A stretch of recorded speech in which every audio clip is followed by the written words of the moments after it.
In this episode, we invite Yeroc of Q39 to take a load off his 9 feet here in booth 42. He's a waiter who longs to step up to the glitz, glamour, and better tips of being a bartender. So roll up your towel into a pillow, lean back, and Prepare to learn how important it is not to catch fire while serving desserts. Shut up and sit down.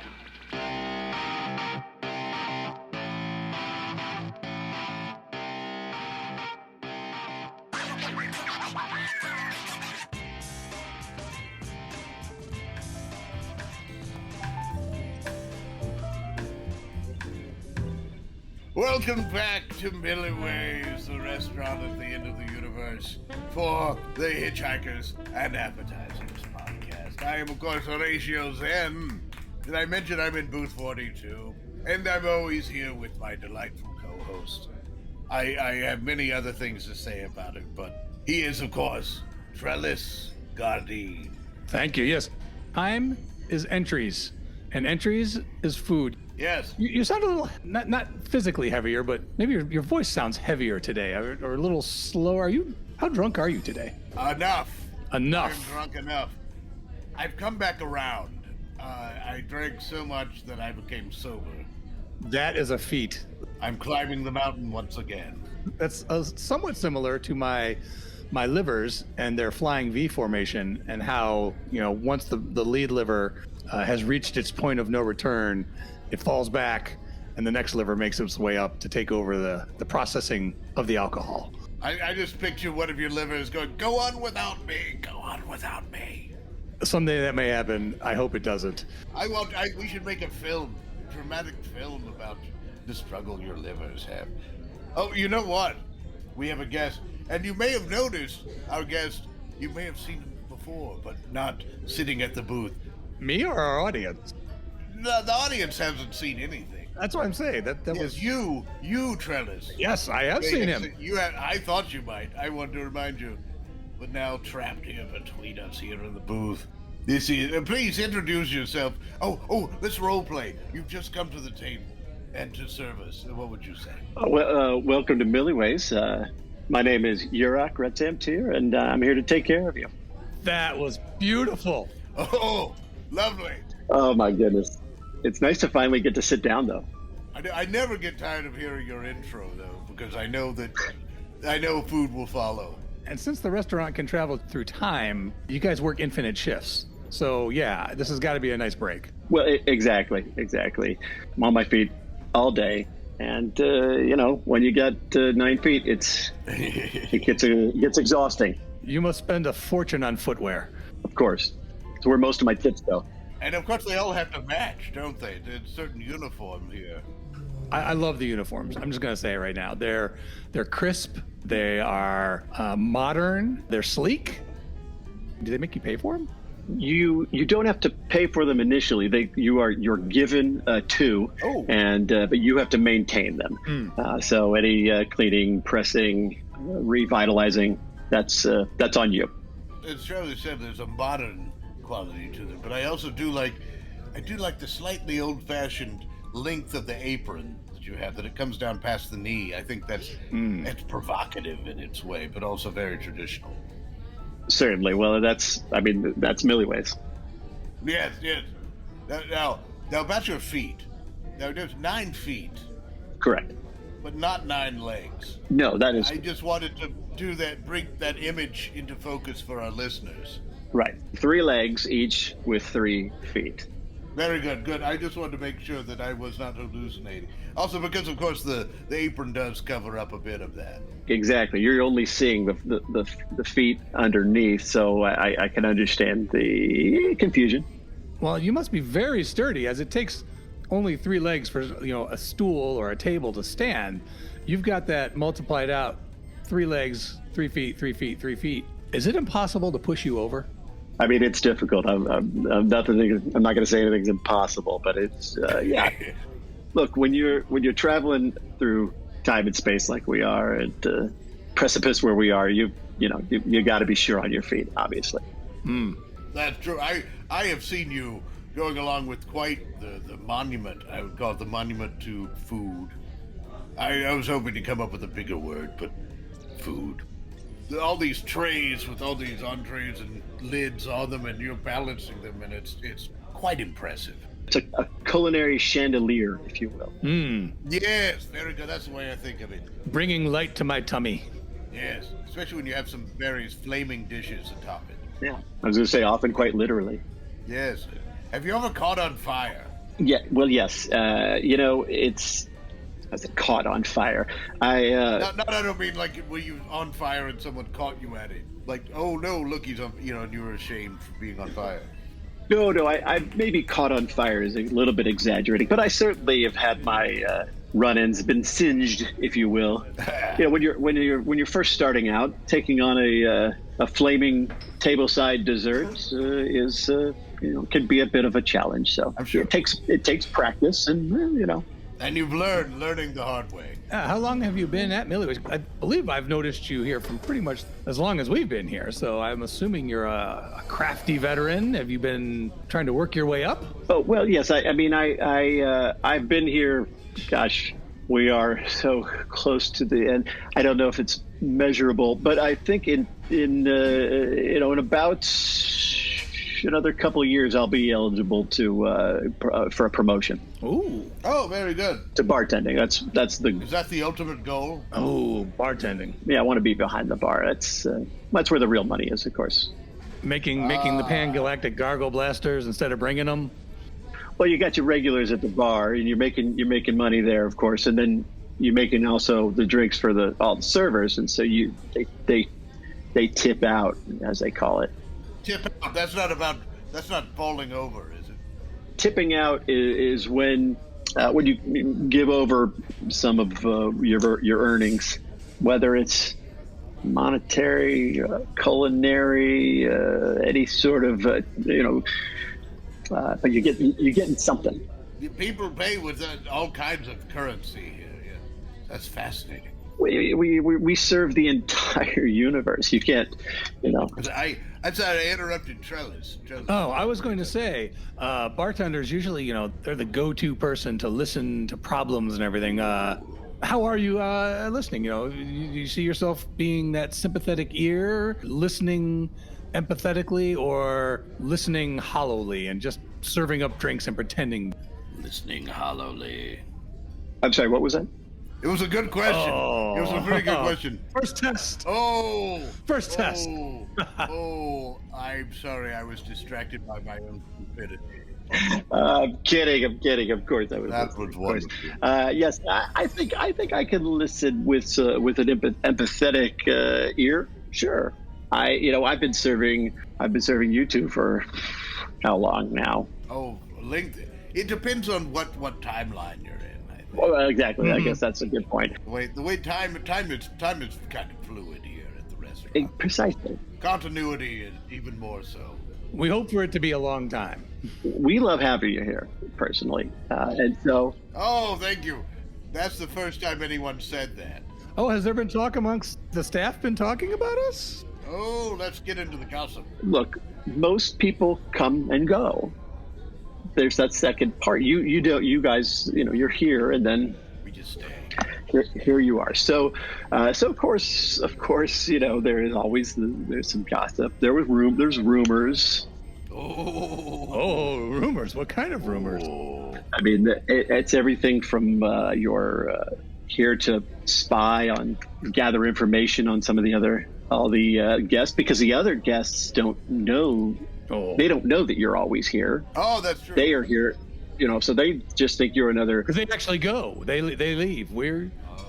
For all they know, we finished up 10 minutes after they did and left. But we did not. Exactly. So that's your cover. It makes perfect sense. And then you're there to gather information. And really, that's why we just eat the appetizers and the desserts. So it always looks like we're either at the beginning of our meal or we're getting close to the end of our meal. So they don't know that we're actually just, if we were to eat a full meal and we were just sitting in the middle of it, they wouldn't know. So some think that we're spies of some sort? Yes, exactly. Engaged in espionage? Culinary espionage, perhaps? Well, I think the culinary is the cover, and that you have the ability or devices that are letting you pick up conversations. Have you ever served any spies? Do we give off that vibe? Have you served spies or other maybe famous people? Well, gosh, I'm not supposed to say, obviously. This is what a spy would do. I'm working you. Yeah, that's why you need to say it. A competent spy would be a bit more stealthy about it, but this is Trellis's modus operandi. I am not stealthy. This is the pumping you for information part. But not in a honey trap kind of way. You didn't hear it from me. No. A certain high-ranking official from the Blaken galaxy was just in. Yes. With someone who was not their spouse. All right, I'm just gonna say. I think I know who you're talking. He was the one with that very fake-looking mustache and antenna. It was ridiculous, wasn't it? Ridiculous. Yes, because it just called more attention to it, and she kept citing things as his girlfriend. I hope he tipped well. Oh yes, he knows. Did he tip the girl, tip his mistress? Both. Oh, good, yes. Many times that's when scandals happen, is when you forget to tip your mistress. Well, I suppose if you're going to be an adulterer, you might as well be a generous one, I guess. Well, yes, because otherwise they might just tell on you. Right, you want to keep people happy with you. Certainly don't want somebody to be agitated by you in an unnecessary manner. That's true. That's a very good point. That's a very good point. And as a server, of course, you're there to try to maintain the comfort and the ease and to put people at ease. Sure. Could you imagine? Because of this sort of practice of being generous, there's so much more of this than you could ever imagine that's actually happening. What we're seeing is the tip of the iceberg. I can imagine quite a bit. Now, if you were to, what's that? You can imagine a lot. I can imagine quite a bit. I have a very scurrilous imagination. I take it back then. You might really fully know. I might not. I don't know if I know things so much as I make them up and believe them. But when you're serving a table like that, are you ever tempted to say something and exit? Oh, what will you and your wife be? Oh, oops. I think Horatio's asking have you ever really insulted one of your guests? Yes. As in, perhaps you walked up and said, welcome back. And I won't use the name. Official of Blarkin. Nice to see you with your new wife. And then, embarrassment ensues.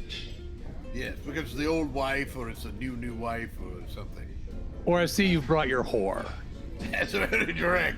I see both sides. I mean, certainly there is the moral side of the right and the wrong here, but really, who am I to be that judge? So I generally fall to the side of, if it's not hurting me, let it be. That's good. So you wouldn't be the kind to say, what would you like to intoxicate your boy toy on tonight? Oh, no, not if I wanted to keep my job for long. No. Good. Just making sure, because it is direct. Have I ever said anything like that to you, Horatio? Not that I recall. Exactly. But my memory doesn't last very long. No, that's fair. What you're telling me makes it sound to me like you are that promotion in 2 years. I think it's looking pretty good because you're probably going to hear a lot at the bar, and they're going to want you to take that neutral stance. Yes. I'm there to be a shoulder to cry on. 3 legs to lean against if you need it. That's wonderful. That's my job in a metaphorical way. Oh, I thought you would have them come back behind the bar and just kind of lean against your legs while you work. Honestly, if that's what it took to make that individual whole again, maybe I might. And that's why you're promotion material, I think. Thank you. Yeah. Thank you. Make sure you mention that in the comment cards. I spend a good bit of my time filling in comment cards. Mentioning by name never hurts. But you didn't hear it from me. Not even restaurant related many times. He's just commenting about random thoughts in his head. Oh, that's you. You may find some of my comments to be helpful, but not intentionally. Of course. Mine are the ones that are delicious because they're written in condiments. Yes. Some of the better ones get put up on the bulletin board where the schedule gets posted. Oh. Oh, we should do a behind the scenes special. Oh, go to the back, see the underbelly. It's like a whole nother world behind those doors. I'm sure. Every so often we'll catch a glimpse when the doors flap open, and it looks like chaos. It reminds me of some mythical world that exists below the streets. You didn't know it was there, and you stumble into it. It's all kinds of. I'm sorry, I went into some reverie. You're not far off, though. No, I picture different tentacled things getting shoved into pots and things like that. That's got to be awkward. Have you actually ever delivered a dish to a being that was actually that being? Because, like, in some cases, maybe they're food, and in this case, they're on the plate. I've done that. I was walking towards a table with the tray, and as I glanced and I realized it's a case of identical tentacle. Oh. I had to quickly just sort of veer my path, so I made it look as if I was not intending to go towards that table. It was of all intentional movements, but trust me, it was that was a just spur of the moment thing when I caught it just in time. You improvised. That's what you did. You improvised in the moment. Very good. It was my mistake. I was going to table 21, and it was supposed to go to table 12. Oh, yes, just the dyslexia of the place sometimes. Classic mix-up. It happens. That is a side effect of the time travel. Sometimes as numbers get reversed. You'll start off the beginning of your shift exhausted, but then get energy as the shift goes on. It's very disorienting at times. I can understand that. How many of you have to do drugs just to stay awake? Always back to the drugs. I'm thinking there's got to be some. Well, remember our Shumway Funkenhausen III was about expanding his mind, as he put it. He wanted to melt his brain. Oh yeah, he wanted to melt his brain. Maybe he dropped something off in the back at some point. It could be. Also, if you'd like to, we're considering grinding Trellis up to be snorted, and we want to get kids hooked on the tea. Yes. I think you would find plenty of takers in the behind those doors. You know what I'm saying? Oh, drug abuse is lovely. When it's in the service of work, I think it's even more honorable to destroy yourself from within. Well, let's hope the operator of the time circuit. Especially for a job that only pays by the hour. Now, how reliant are they making you on tips? Because I just think that's terrible. And I can say that because we're actually not paying for any of our food. No. So I could pay a straight up cost, and you are compensated for all your hard work, rightly so, or if we could just keep leaving you big tips, because we ain't paying. No. We do like to leave tips there because I consider an insurance policy against the servers despising us. Yeah. And ending up with one of your appendages on your plate in front of you. And I'm glad that we're at booth 42. Has any of other stuff ever ended up at booth 24? In all the time you've been here, I'm sure at some point. So they have probably a collection of sauces there that were meant for me. As you know, you would know better than anyone of my love of sauces. You are known in the back as the Sauce King. Ah, very good. I'm waiting, and I'm just putting this in your head that perhaps a small tanker truck could be installed that would wheel them out and just basically just hose the table down in sauces. Oh, I know. We've seen it on the comment cards. Oh, very good. I'm sure it's been at least discussed, but those decisions are a couple of pay grades above me. So, but I'm happy to pass along your thoughts. I've thought about perhaps, sending like a flaming message to the manager of the restaurant or something like that. Something just a attention getter. For my idea. I don't know. I probably will forget until the next time I need sauce. Well, that's the good part of your short memory span, isn't it? It is. There are many good things about it, I'm sure. I just don't remember them. Now, in addition to the listening, where do you think you might do if you're at the bar and someone not just wants you to listen, but asks you for advice? Oh. I think part of giving advice is being a good listener. So I would do my best to give them good advice. Is there any sort of area that you would be uncomfortable giving advice in? Of course you're going to go there, Trellis. Let's make him uncomfortable. Of course. An area I'm uncomfortable going with advice. What do you try me? I would say I hear another diner, another table seems very upset about something. Perhaps role playing here. That wasn't your section. That's not your section, is it? I hope. Is no one screaming over there? Well, you're on your break, so. Oh yes, ignore them. Ignore them. I'm on my break right now. I wouldn't. Otherwise, being seated at one of the tables or booths is unacceptable. This is the first time I've done this in a long time. Something not to deflect too much. I want to ask about your family. Are you supporting yourself? You're supporting others? You're doing this as a hobby, a bit of fun. Perhaps you're a groupie for Raiders. What led you into this? You know. To answer the first part of your question, I do send money back home to my family. Oh, very good. We live on Q39. Oh, you're from Q. I had not made note of where you're from. Q39. Yes. That's the best of the Q planets. Yeah, I think so too. I'm of course impartial, but. Aren't we all? Sure, it's a lovely place to grow up, you know. How did you wind up? Oh, I'm sorry, I interrupted. No. Oh, well, to answer your question, how I ended up here, I came here with my family. Oh, are they all working here? I was first. I came here as a guest for the first time. Oh. And I just fell in love with the place, and I just knew from that moment this was something I wanted to be a part of, and so. Childhood dream realized. I made it happen. Did you apply at the time, or did you come back like running off to join the circus or something?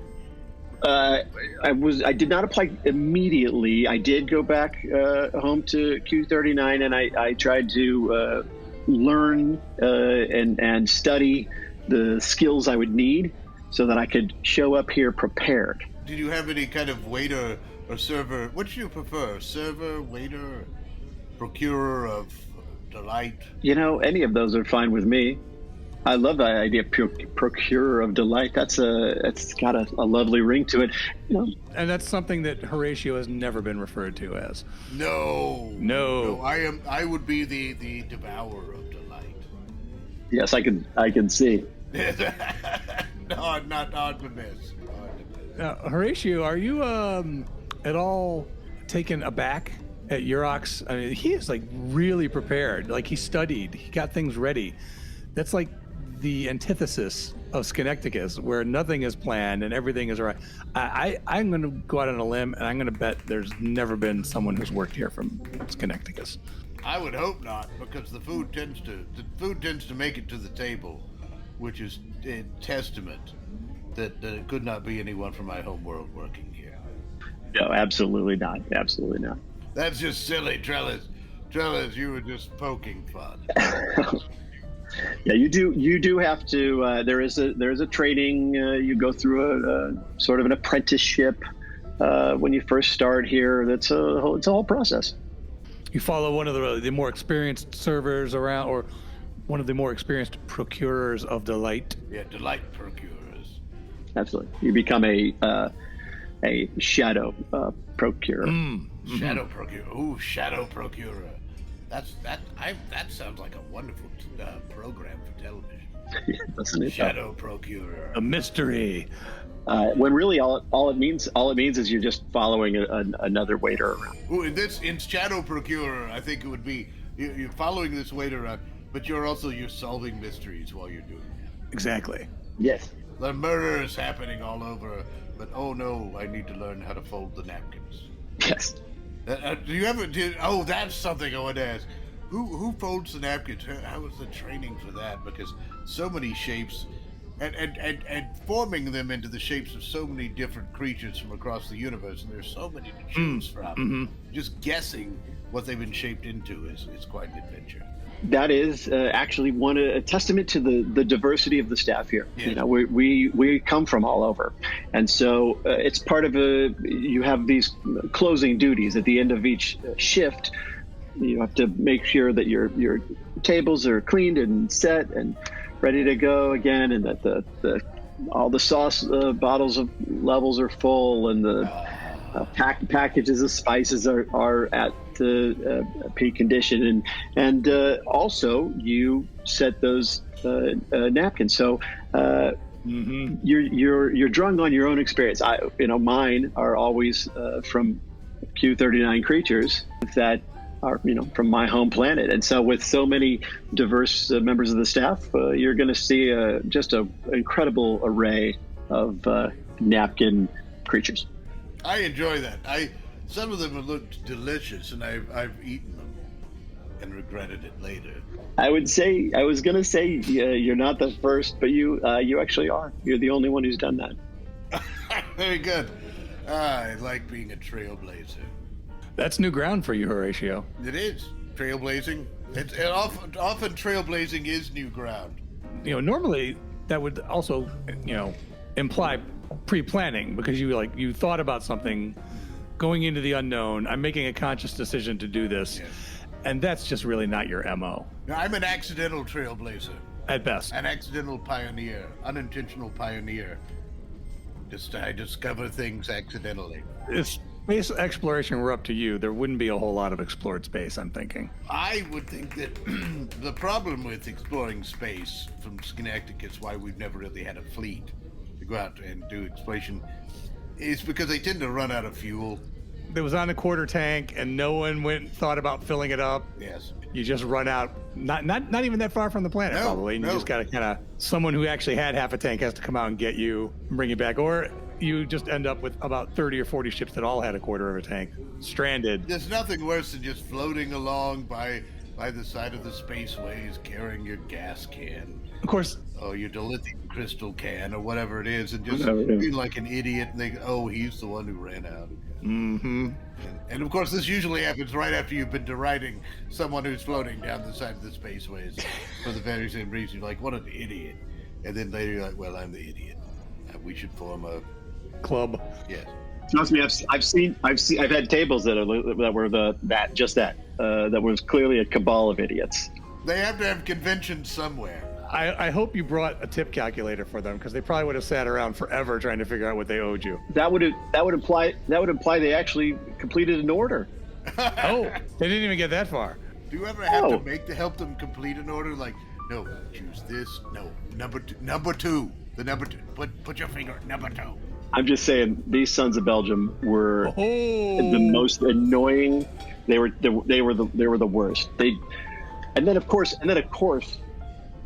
they all had to have separate checks. No. Oh, special orders in there too, I'm assuming. Of course. Off Our chefs menu. don't know what they're doing. Can you make the Venusian corn hash without corn? Right. Right. Come on. Why even order it? I'd like a steak-free steak. Yes. Yeah.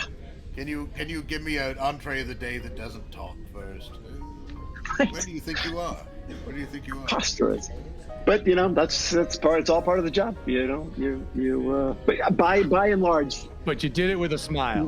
By and large, the clientele is actually really lovely. This is a nice place. This is a place this is not just you pop in for a quick, but it's a come in for a nice meal kind of place. And I think people like to take advantage of that. So it's nice to be serving people who are in a good mood, celebrating often, or enjoying a good time.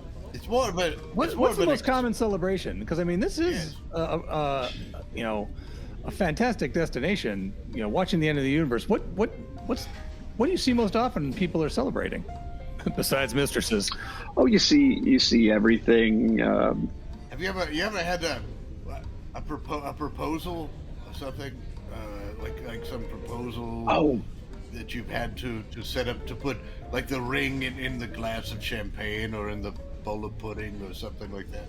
it was hidden in the belly of a grilled razor fish from playing Taino. Oh no, and those are very dangerous to get into. Yeah, cut fingers. Absolutely. That's one where you got to bite it before it bites you. You know what I'm saying? That would be quite ironic if they were reaching into the fish to get the ring and it bites off the finger the ring was going to go on. Yeah. Look, this was the guy's request, so we do what we can. Well, you want to honor the request even if they're morons. Absolutely. Here you are. The customer is always right, even if they're a congenital idiot. Now wait a second. We have not had any of our requests turned down, so that makes me wonder if that rule has been applied to us before. Because Horatio's demands are quite demanding. We just hope that you're enjoying your time here. I'm not left, so obviously if I have any complaints, they're not very serious. Or they're disorganized. Although I wouldn't mind another cushion. Just later, don't worry about it right now. You're a guest right now. So. Yeah, he's off the clock. When you bring, I want back to the flaming things. When you bring out a birthday and you're ringing the bells and there's this large vessel of ice cream and it's on fire and there's sparklers and dancers atop it. Mm-hmm. Have you ever accidentally dropped one of those? Could you even imagine? No, I've never dropped one. You definitely got to be careful. It is a cheap thing, but that's the thing. That's I think really where the 9 feet really comes into play there. That's I think what allows me to not drop something like that. That just reminded me of a question. It just reminded me of a question popped into my head because I've noticed. When the tables are there celebrating a birthday, mm-hmm. the entire serving staff has to come out and sing to that guest. And I know you've said you try to do it with a smile. Those are the most forced smiles I've ever seen in my entire life. And do that complicated dance. It looks a bit like a prison transfer. Well, let me just say, okay, yeah, the first 9,000 times you do it, it's really fun. But the next 14 million, it starts to wear a little bit on you. All right, sorry.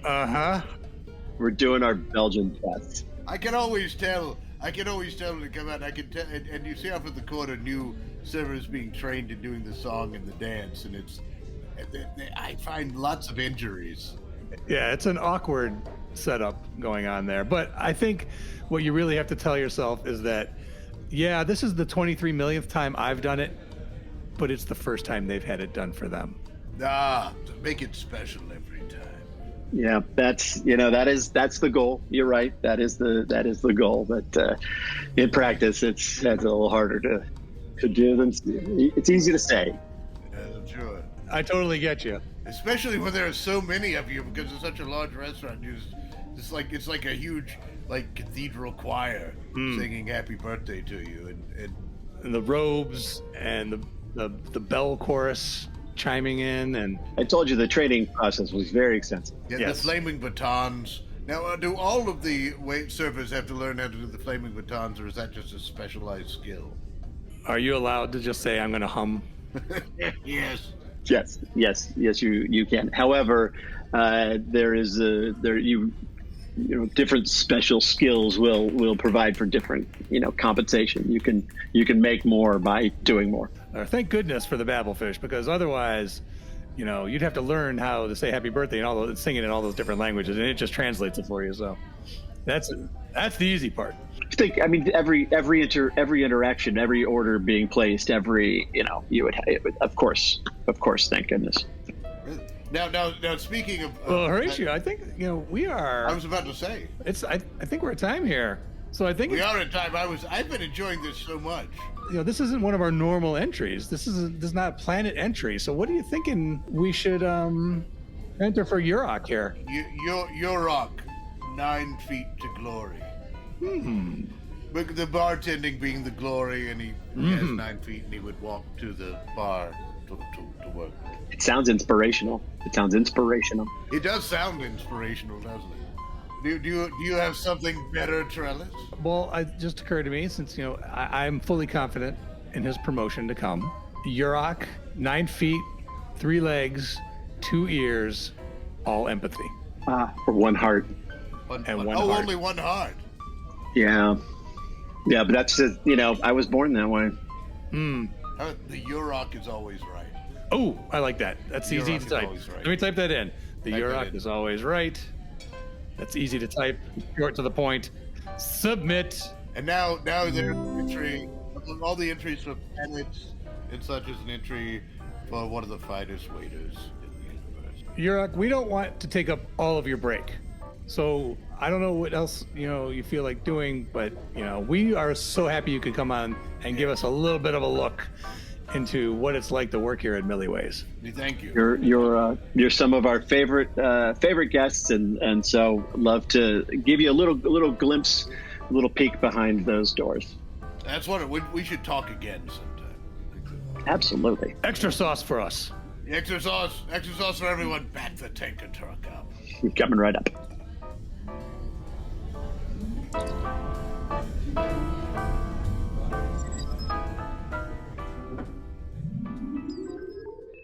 Thank you for joining us for Hitchhikers and Appetizers. And of course, special thanks goes to our guest, Yeroc. I have been Trellis Gardeen. And I continue to be Horatio Zinn.